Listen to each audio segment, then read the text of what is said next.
Well, I'm a pediatric intensive care physician. I work primarily in, well, I do both pediatric ICU and cardiac intensive care for kids, and I'm actually the director of the pediatric and congenital cardiac intensive care unit at Guerin Children's, which is under the Cedar-Sinai umbrella in Los Angeles. Their pediatric program. So we're a growing program, and it's very exciting. But it kind of leads into some of these thinkings where you ponder questions about how we think, how we lead, how we collaborate, and things like that. And so that kind of sparks some of the ideas that come to mind when I write. Yeah, and this is wonderful. And I appreciate it, especially because we have a section on leadership. So this is perfect, as is your other writings in our platform. So, what sparked the idea to write an article on this topic? Well, I don't want to get political, but I mean there has been a lot of controversy over DEI and things of that nature. And it got me thinking about diversity in general, and how much weight I put on it in the things that I do, in the work that I do. And I feel like that diversity is extremely important. And I'm not just talking about the same things that they're talking about in the political arenas, but when we have children in the ICU, we we demand a diverse uh, thought process, because if you think within the box all the time, you're going to miss things.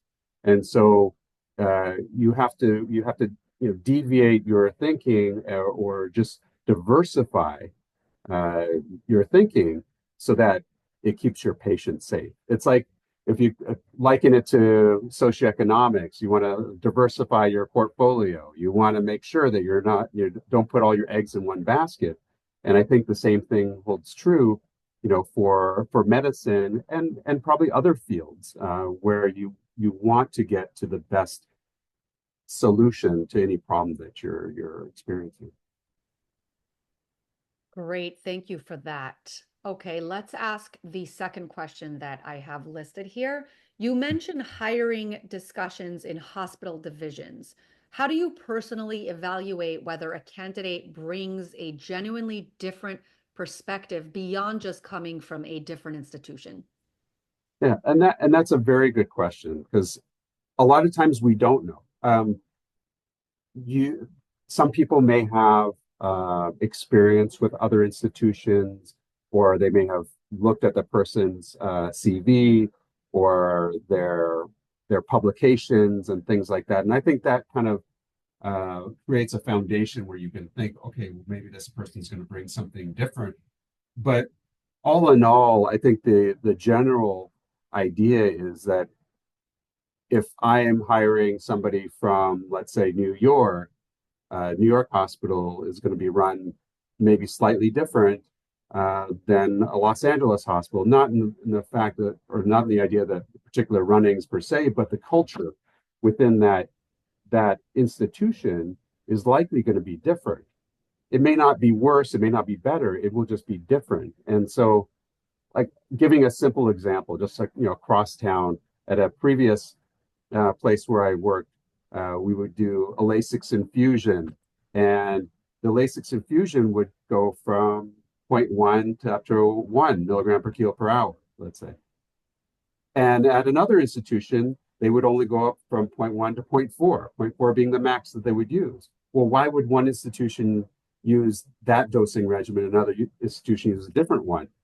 Because they felt that maybe the efficacy was better or worse, or they had a different opinion on it. It didn't make one better or one worse, but in that culture, one was more acceptable than the other. And so sometimes those point of views uh, bring just a different light on things when you're discussing medical issues, or any issues for that matter. And so yeah, so that's with, like, outside institutions. But coming even into an institution in and of yourself, we're not talking about hiring, but you're talking about working with an interdisciplinary team, where you have different subspecialties getting involved. Each subspecialty brings their own flavor to the conversation and their own point of view because they have an expertise which was developed in a certain arena that cannot possibly be claimed by another specialty because they focused on something else.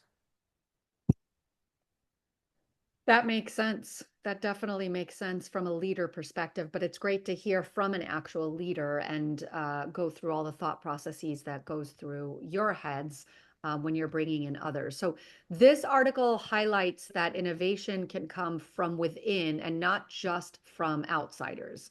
What do you think leaders can do to nurture that kind of creativity in long-standing team members? Yeah. One of the buzzwords that I always hear is psychological safety. And I think when you're running a team, you have to allow people to express themselves and not be hypercritical or naysayer or things like that, or put people on the spot, because you really want people to speak up. You want people to kind of bring these ideas to the surface. And if they feel intimidated at all, or they feel like, if I say something, I'm not going to sound smart, or, somebody's going to be critical of me, then you're not going to have an arena where you're going to have people speaking up and sharing their ideas, which may truly be innovative. So, I think that's one of the main pieces. The other part, which is important, is to be curious. And as you know, my wife is a therapist, and that's a big buzzword in therapy, and always asking people to be curious. And I think as a leader, part of that the other side of the coin is you want people to be psychologically safe, but you also want them to ask questions. You want them to challenge the narrative or challenge the the bottom line and see, is there something different that we're missing? Because and I would it's funny because when I would train fellows or residents, I tell them the most important thing is to know what you don't know. And the only way you can do that is by asking questions and figuring those kind of things out and learning.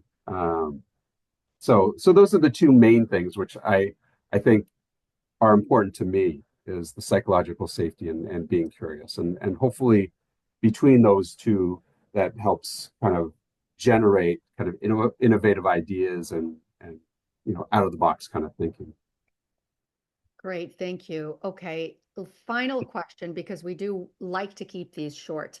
If a team or leader wants to avoid one-track thinking but doesn't know where to start, what's the first practical step they can take today to build a more diverse and dynamic team mindset?